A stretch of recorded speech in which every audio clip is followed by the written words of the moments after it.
Bom dia, galerinha, tudo bem? Bom, hoje eu vou trazer um vocabulário muito fácil, que é o vocabulário da nossa família, tá? Vamos dar uma olhadinha.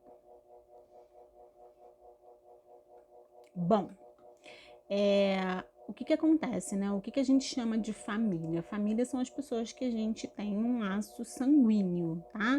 É lógico que a gente tem outras pessoas que a gente considera da nossa família, mas efetivamente, para a gente fazer a nossa árvore genealógica, né? A gente precisa ter aí um laço sanguíneo naquele momento. Então, como é que acontece no português, né? O nosso avô casa com a nossa avó e aí tem o nosso pai e os nossos outros avós têm a nossa mãe. E eles podem ter os nossos tios também. Então, o nosso avô e nossa avó podem ter mais de um filho. Os nossos pais e os nossos tios. Depois a nossa mãe se junta com o nosso pai e aí nasce a gente e os nossos irmãos, certo? Os nossos tios podem casar com novas pessoas e terem seus filhos que vão ser os nossos primos, tá? E o nosso irmão pode casar com mais uma pessoa e aí terão os nossos sobrinhos. Então é mais ou menos assim que funciona no português. Vamos dar uma olhadinha no espanhol. Então, no espanhol, esses nomes vão ficar um pouquinho diferentes, tá? E aí a gente vai olhar na outra árvore bonitinha como que isso funciona. Então, começando aqui debaixo dessa menininha, que tá com uma Maria Chiquinha no cabelo, começa com a gente, tá? Coloquei a menininha aí como se fosse eu, tá? Então, essa menininha, ela pode ser hija, que é filha, ela vai ser nieta, que é neta de alguém, e ela vai ser bisnieta, bisneta de alguém, e sobrina de alguém. Então a gente assume várias funções, né? A gente é filha, a gente é neta, a gente é bisneto, a gente é sobrinho. Então, como é que aconteceu? Para eu ser hija, eu preciso ter um padre e uma madre, que é o pai e a mãe, tá? Esse padre e madre podem ter me dado um hermano, que é um irmão, ok? Para esse padre e essa madre nascerem, eu preciso ter abuelo e abuela, avô e avó, paternos, que são os pais do meu pai, e maternos, que serão os pais da minha mãe. Esses abuelos podem não somente ter tido os meus pais, eles podem ter tido outros filhos que serão os meus tios. Então, eu posso ter um tio e uma tia, ok? Para os meus avós nascerem, eu precisei ter meus bisavós. Então, lá em cima eu tenho bisabuelo e bisabuela. E aí eu também terei paternos e maternos, tá? Quando os meus tios se casam, eu ganho pessoas novas na família, que a gente também chama de tio e tia, né? E eles vão assumir funções. O meu avô vai virar suegro e a minha avó vai virar suegra.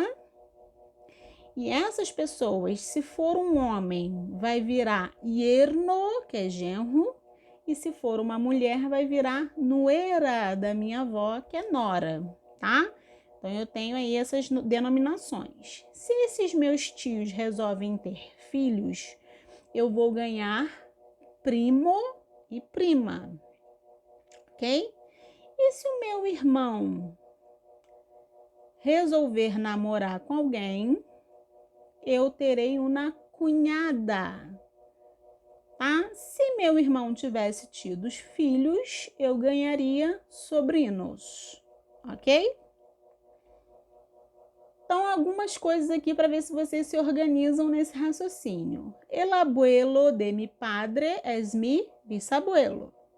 El padre de mi padre es mi abuelo. La madre de mi padre es mi abuela. La hermana de mi madre es mi tía. El hijo de mi tía es mi primo. La esposa de mi hermano es mi cuñada. El hijo de mi hermano es mi sobrino.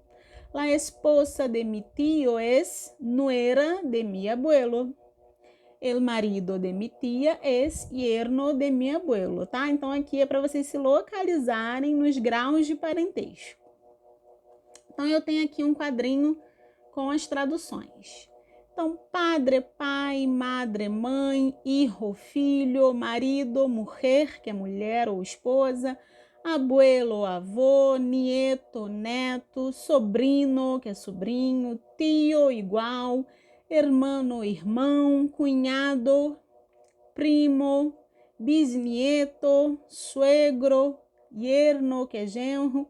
Então, aqui tem todo um quadrinho com todas as traduções, ok? E aí, quando a gente tem um relacionamento para fazer uma família, a gente tem o estado civil, que é como a gente fica naquele momento. Se a gente está casado, a gente diz casado ou casada. Se a gente se separou, a gente diz separado ou separada. Se a gente está solteiro, a gente no espanhol tira o i, fala solteiro, solteira.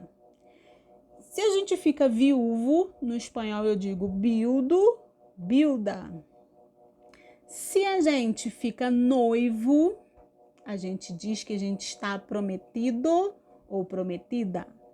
E se a gente está só namorando mesmo, no espanhol a gente chama de novio e novia, ok? Então é o estado civil que a gente está. Aqui a gente vai praticar. O vocabulário é muito simples, tá? É questão de treino mesmo. Se atentem na hora de estudar. Um besito e até a próxima aula.